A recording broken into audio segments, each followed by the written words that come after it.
What's up mga ka-Real Property Finder at Real Property Philippines.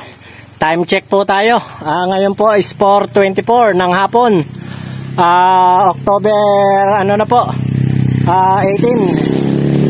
Ayun po mga ka-farm. 17 po pala, October 17. Andito po ako ngayon sa Barangay Socorro, Unisan, Quezon. May binisita po ako ritong property na may kabuang sukat po na 9 hectares na ayon po sa ating napagtanungan po sa ngayon at nagga-guide ngayon sa atin. Kasama pa po itong pinakabahay na to sa nasabing property na kung nyo pong mabibili, meron na po kayong matutuluyan dito sa area. Bale, ito po ang property mga ka-farm. Kung nyo pong makikita, ayan pong pinaka-pedy road na to na maaari naman pong pumasok yung 4 wheels. Hanggang dyan daw po pababa yung pinaka-delantera ng property. Na kung atin pong susumahin, ang frontage po nito ay meron pong hindi po bababa sa mga 200 meters mga ka-farm. Kasama po ito sa gawi po na to. Andito po yung pinaka-hangganan ng property nila ma'am. Ito daw pong mahogany. Yan po ang pinaka po ng property mga ka-farm. Kung mapapansin nyo po yung mahogany, yung may mangga na yan, paakyat po yan doon sa gawin na yon. Ayan po. Bali ito pong property mga ka-farm ay semi-upland. Kaya kung nyo po mabibili at gusto nyo rin pong magkaroon doon ng pinaka pahingahan, ayun po, overlooking po doon sa gawin na yon.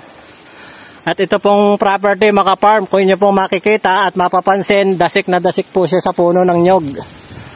Bali, ang kabuuan pong puno ng nyog dito na nakatanim sa amin pong pagtatansya, sa 9 hectares po ay hindi po bababa sa 1,600 kapuno ng nyog.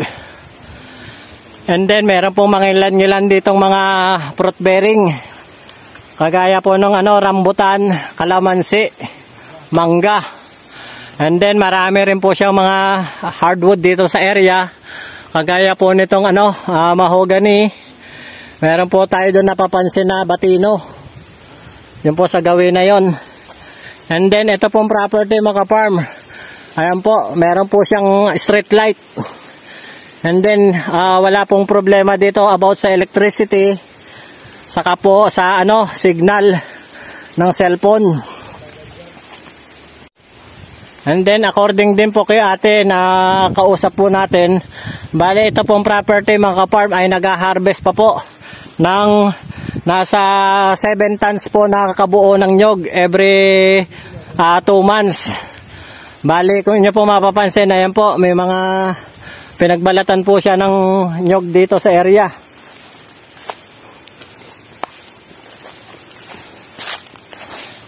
And then ito po ang linya ng kuryente. Ito po yung pinakakabahayan. Ito po yung bahay na kasama po sa property na binebenta.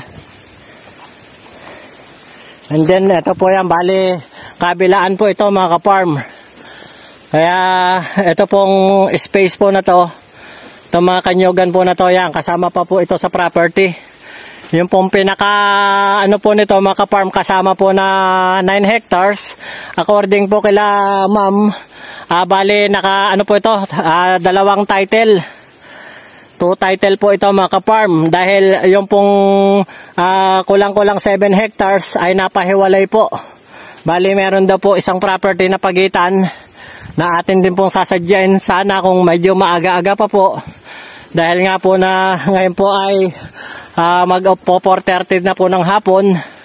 At nandito po kami sa Barangay Socorro, Unisan. Kami po ay nanggaling pa sa Lopez, Quezon. Kaya baka po hindi na po natin maipakita yung pinakakulang-kulang na 7 hectares. Pero according din po sa kanila, ganito rin po, punong-puno po ng nyog. Bali po, ito yung pinakakalsada rito na makakapasok po ang 4 wheels. Dangan nga lang po at maging one way po siya. Na kung kayo po ay magsasadya, papunta po doon sa susunod na property, ay abot naman po yung 4 wheels mga ka-farm. Kung nyo po mapapansin, ito po ang property mga ka-farm ay malinis naman po siya. Dangan nga lang po at lagi nag-uulan kaya medyo tumaas na po ng bahagya lang ng konti itong damo. Dito po sa side na to mga ka-farm ay meron pong may puno po ng kawayan na maaari nyo pong gamitin na bahay kubo. Ayan po, bali kung inyo pong mapapansin, ito po yung hangganan ng property. Yan pong gilid na yan. Kaya ito pong gawi po na to pataas. Semi-upland lang po ito mga ka-farm. Hindi po siya kagaya na ibang property na aming binisita na medyo mahirap akyatin. Ito po, medyo ano lang po siya. Slightly upland lang po.